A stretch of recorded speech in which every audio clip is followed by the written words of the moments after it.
Ladies and gentlemen, come on down to the second annual Jacked Madness bracket. This year of 2025, we're going to have some crazy upsets and all kinds of excitement here.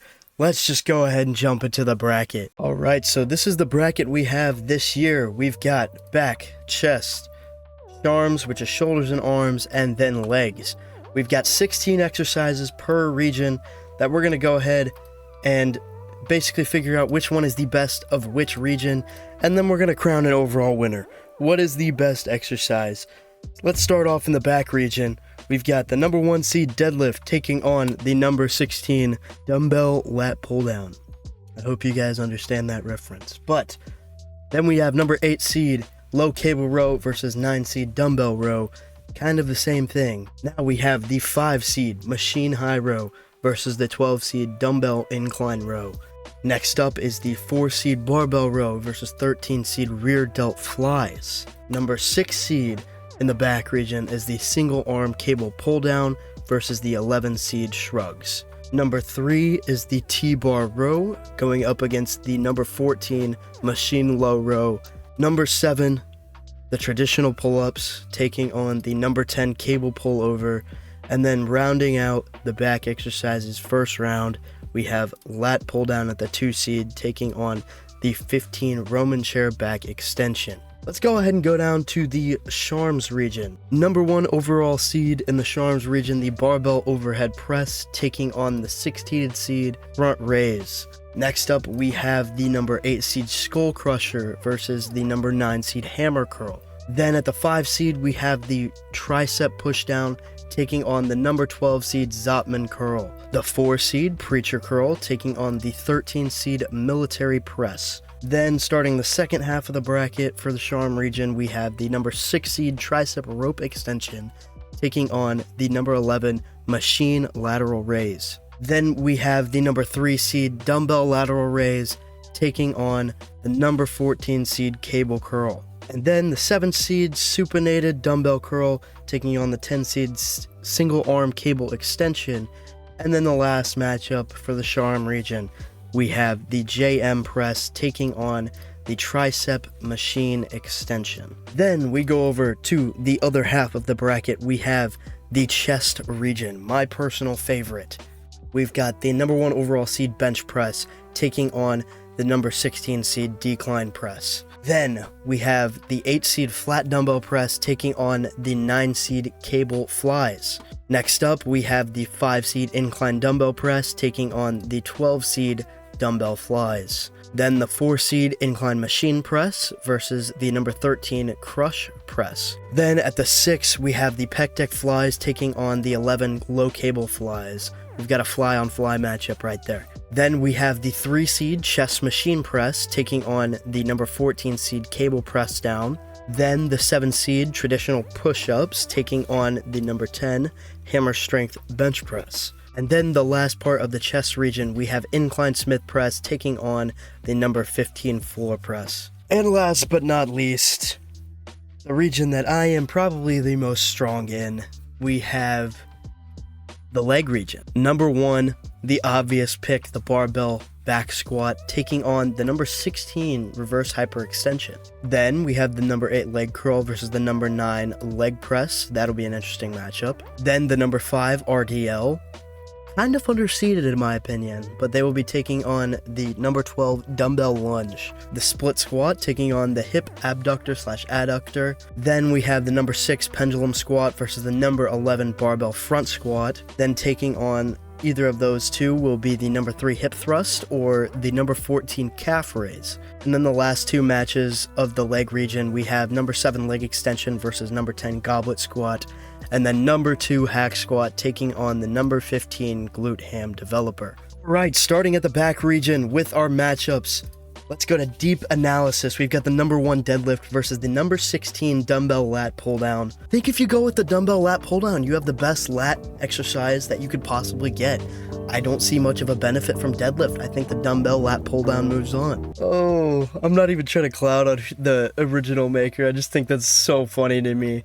But yes, obviously deadlift we'll be moving on to the second round. Debatable on if it's a back exercise, but you're gonna get more growth than doing a dumbbell lat pull down, which is essentially a shoulder press, in the back region at least. Now we have the low cable row versus the dumbbell row. Now, I will say I've used both of these in my time, both of which hit the lower region of the back.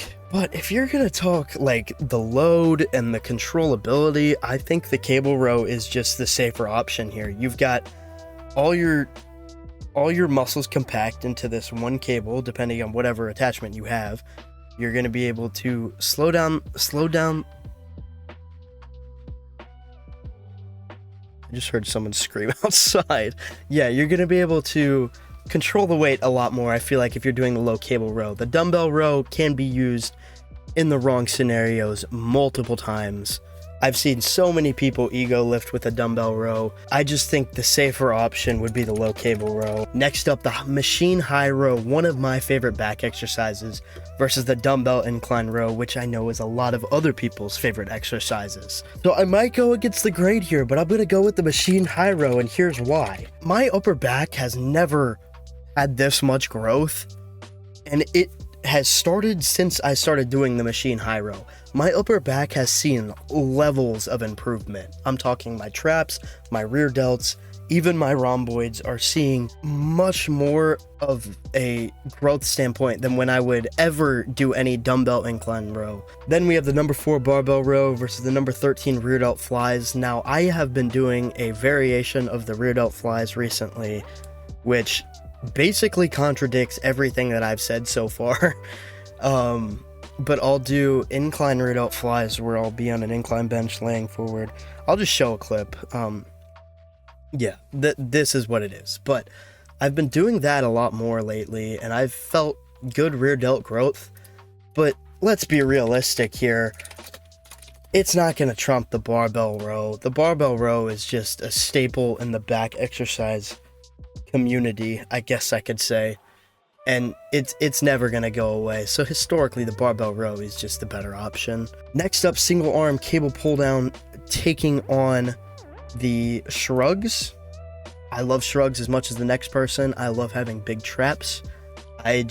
Single arm cable pull down. Yeah, I'll say it's the best lat exercise. All right, number 3, possibly my favorite back exercise, the T-bar row, taking on the machine low row. I don't think there is a question on what happens here. I think the T-bar row is just too good. I think it's just way too good. Number 7, pull-ups versus the number 10 cable pullover. Now, a lot of people don't like pull-ups, and realistically, the only reasoning that you do not like pull-ups is because you cannot do a lot of them. And a lot of people cannot. I can do, at the end of my workout, I can do at most like 8 pull-ups, because I always do my pull-ups as a finisher. If you could do pull-ups are way better for the lats than any cable pullover will be. And then right here, we're talking David versus Goliath. The lat pull down trumps the Roman chair back extension. Sorry to my rear back or my lower back lovers, but the lat pull down is just 10 times better. Deadlift versus low cable row. You see, I'm a deadlift hater. I do not like deadlift. Are we gonna do it? Are we gonna do it? We're talking back growth specifically. Give me the low cable row.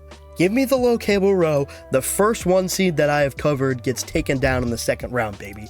The machine high row versus the barbell row. We've got one of the staples for back versus my personal favorite for back. I also used to be a barbell row demon. Like, I used to pump these out 4 or 5 sets at the beginning of a workout before I'd get going. But it really depends on what kind of growth you're looking for.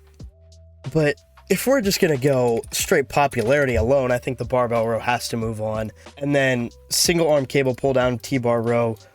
Like I said, I love single arm cable pull downs. I just think the T-bar row is elite. The 2 lat showdown, I think just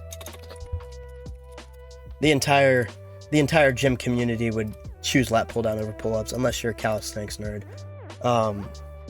Sorry, nothing against calisthenics. I just don't do calisthenics. We're the Sweet 16 of back. We've got low cable row versus barbell row. This is where low cable row just can't compete. Barbell row, like I said, an absolute staple. Just not quite there. Not gonna hit the back the same way that the barbell row is. Next matchup, T-bar row versus lat pull down. I'm gonna offend a lot of people here. Just give me the T-bar. Give me the T-bar. Love lat pull down, but T-bar is my shit, man. And you know what? Give me T-bar to the final four. Why not? Give me some T-bar. All right, moving on. We've got the second region. We've got the Charm shoulders and arms region. Starting off with a heater. Give me barbell overhead press, as I just about died. Front raise, I feel like, was definitely underseated hella.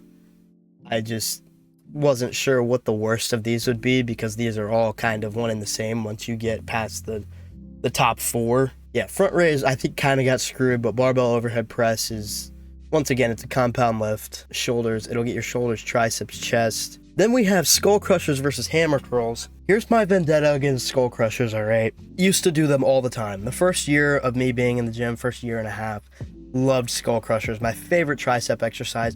The burn is insane, the pump is insane. Absolutely one of the best tricep exercises. However, if you have bad tendons, such as myself, like my tricep tendon that goes through my elbow on my left arm, for whatever reason, always feels pain when I'm doing skull crushers. So I've not done them in over a year, simply because I'm not going to tear my fucking tricep just to get a set of skull crushers in. Like, that's just not going to happen. Not a huge skull crusher guy at this point. Just give me the hammer curl. The skull crusher is an amazing exercise, but this is my opinion. This is my humble opinion. Moving on, tricep pushdown versus the Zotman curl. I'm a huge tricep guy, but holy shit. The burn on the Zotman curls are absolutely insane. Give me the Zotman curl. Those are moving on. Absolutely, probably, in my opinion, the best bicep exercise. And you know what? We're going to go 3 bicep exercises in a row. Give me the preacher curl. Preacher curl is one way to burn out your arms. Absolutely cook them in ways that other bicep exercises can't. You're restricting the movement as well, so you're not going to be using your body as much, I should say. You can definitely ego lift on them, but you won't be using your body as much. It's going to be pretty much strictly biceps. And military press, I just think overall barbell overhead press is just something you should do. Like, if you're doing a shoulder and arm day, that would be my starting movement, probably. Second half of the Charm group, we've got tricep rope extension versus machine lateral raise. Now, I love machine lateral raises. However, I do not have one in my gym, so I do not use it. Give me the tricep rope extension. This might be the elite of the tricep movements on the cable.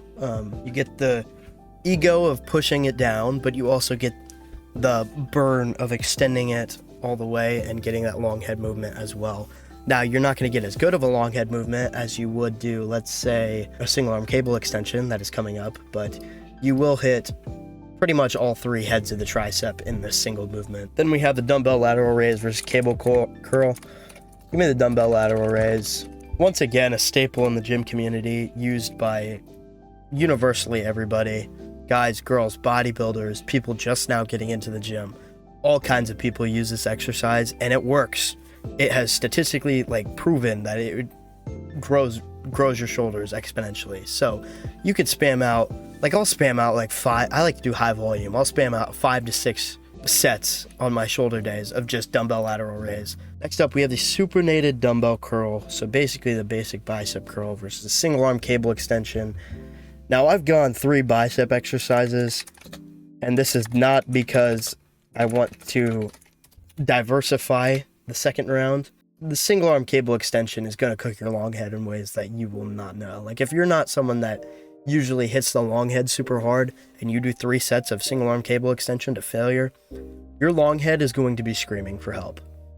And to me, I fucking love that. I love to feel like my body can no longer take the pain. Single arm cable extension works because you get that long head, you get that extra size on the tricep that no one else really gets. You get the lunch lady arms, bro. If you're looking like a lunch lady, the kids are going to be horrified of you. You're going to scare away all the broccoli head motherfuckers. And yeah, single arm cable extension. You should hit it. Then we have the JM press versus tricep machine extension. Tricep machine extension is a terrible movement in my opinion. There's one plate loaded that I use that I think is actually really good because it's like a push down mixed with a extension. So it's a little bit of that, but there's another one that I know of that I'm specifically thinking of that you're just here and then you extend it like that. It's a terrible movement. Number one, my tendons feel like shit. I've used it a couple times. Tendons feel terrible. And then it's just, I don't feel like I'm getting much tricep satisfaction. It's just straight tendons and joints. All right, moving on to the second round, barbell overhead press versus hammer curl. Let's be honest here. Hammer curl is an okay movement, but only reason I moved it past this first round was because I don't use skull crushers much at all because of my tendon issue. Now we have a dilemma that I am very, very torn on because I love my Zotman curls, but a lot of people love preacher curls. For pump purposes, give me the Zotman curl. Zotman curl is a beautiful finisher of mine. I love to do it. My forearms get to a point where I'll flex and then it feels like they're twitching, which is probably not a good thing. But that means that I work my muscles hard. The 12 seed in the Sweet 16, by the way, that's our Cinderella as of right now. The tricep rope extension versus the dumbbell lateral raise. Ooh, yeah, give me dumbbell lateral raise. Love the tricep rope extension. I think I seeded this region specifically very, very poorly. So if your favorite exercise has been first or second rounded, I apologize. Blame my seating. And now we've got single arm cable extension versus JM press. Now, here's where I talk about the JM press. Very good movement. Very good movement if you know how to do it. You can do it incorrectly very, very easily. You have to know exactly what you're doing to be good at the JM press. But it can be confused with the close grip bench press as well because you'll miss the movement and not bend your elbows as much, and then you're just basically benching close grip. So yeah, it's more of a complicated lift. And for that reason alone, give me the single arm cable extension. I just think you can do the JM press. It's very similar to deadlift, honestly.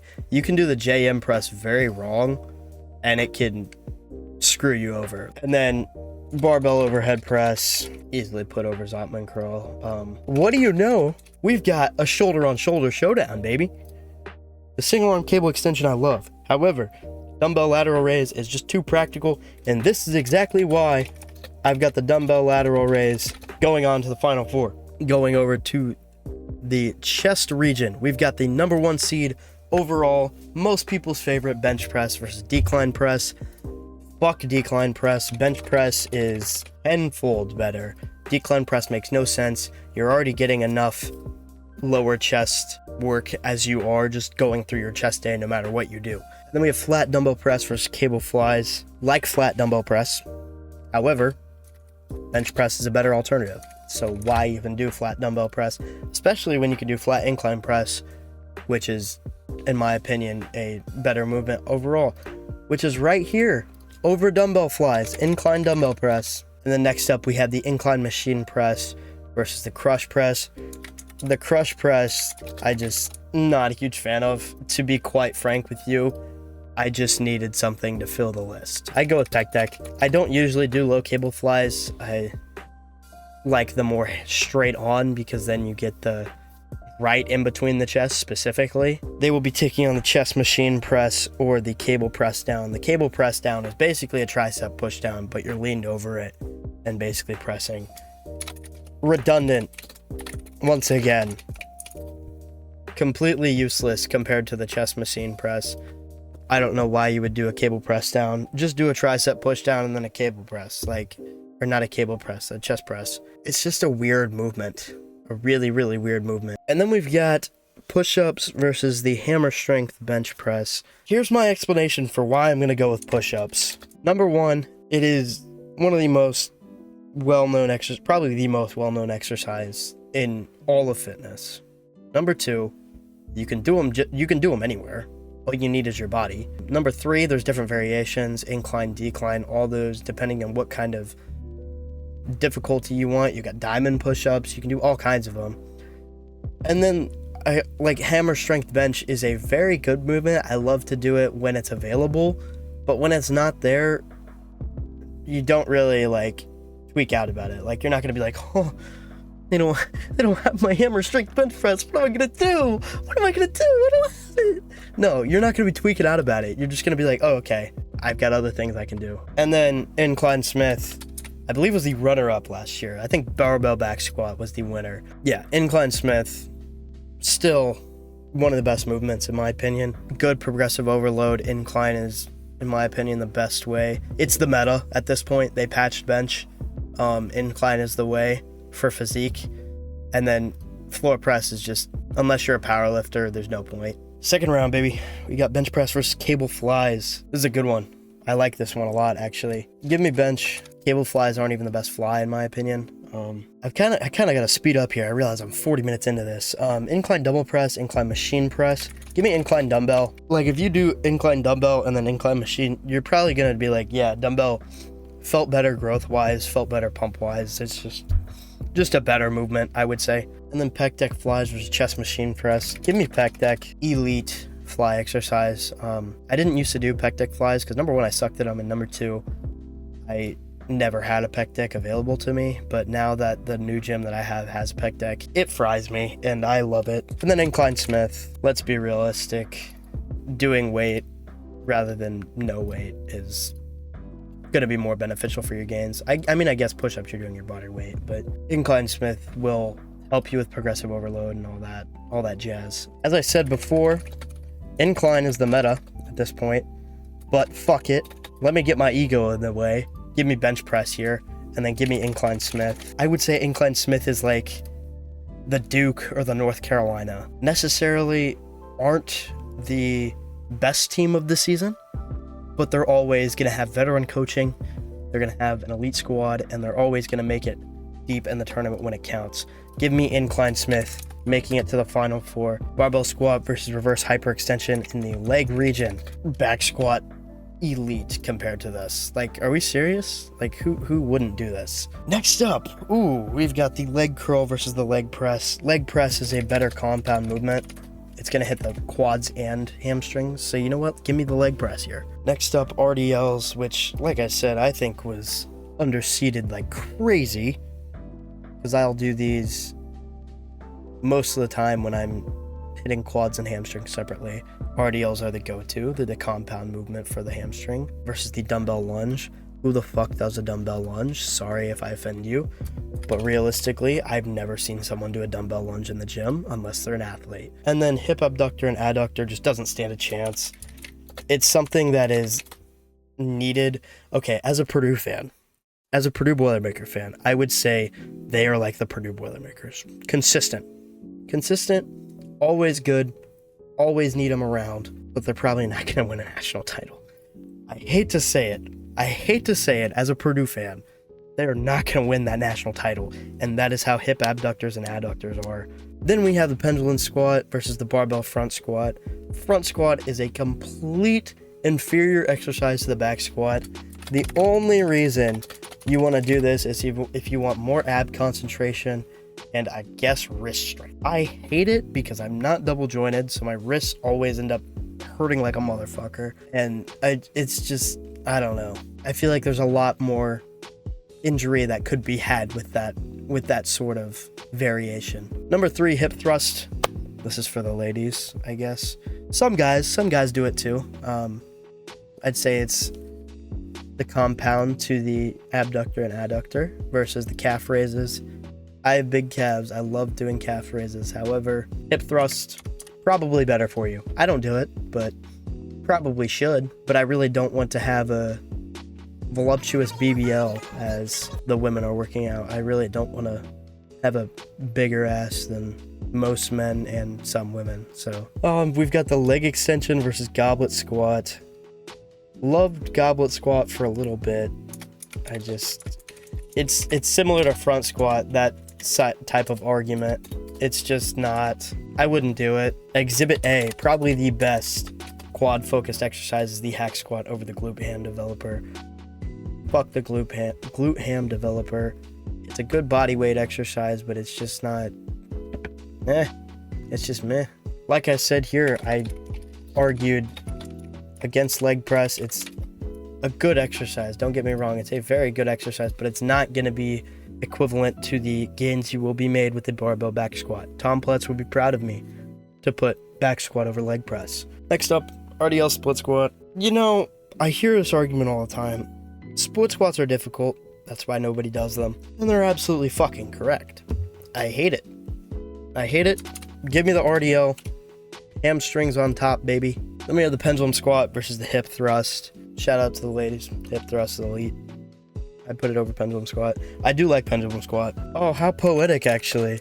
Give me hack squat over leg extension. I was going to do that anyway. But how poetic. We have hamstring. We have quads. We have hips and glutes. And then we have overall.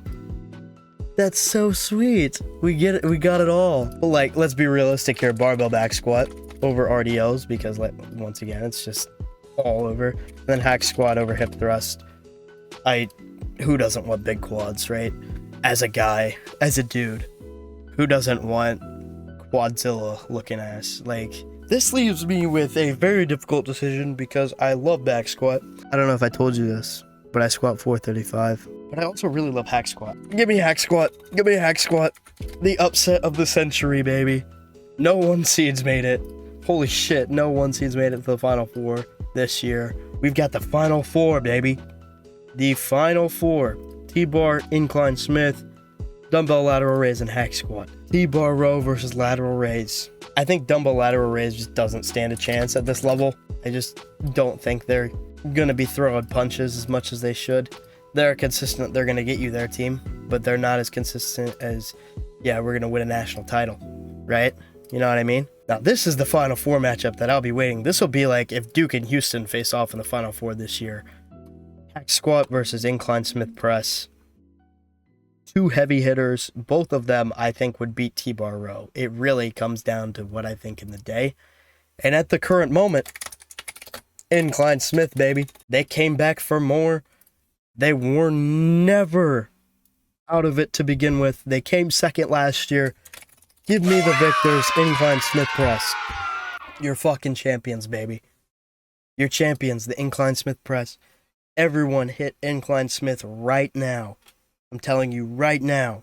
Go do it. But yeah, thank you guys so much for watching. I was going to do another gym video or some sort of advice video or something. But number one, this webcam's tweaking out. I don't know how I got it to work.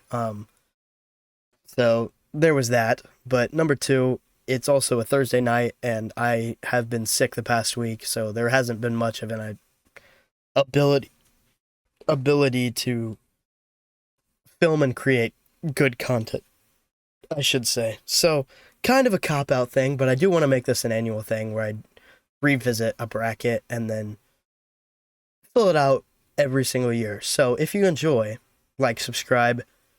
Should be back with some sort of, I want to give some sort of advice next week. I think I might do advice on bulking, as I've been asked to do that. So stay tuned for that. If you want some advice on bulking, I'll give you that next week. But yeah, thank you all for watching. Like I said, like, subscribe, use code GAV10 at Raw Nutrition, and Gavin_Jacked at Unforsaken Apparel. Links in the description if you want to go check those out and use my referral code. Thank you guys so much. I'll see y'all next week.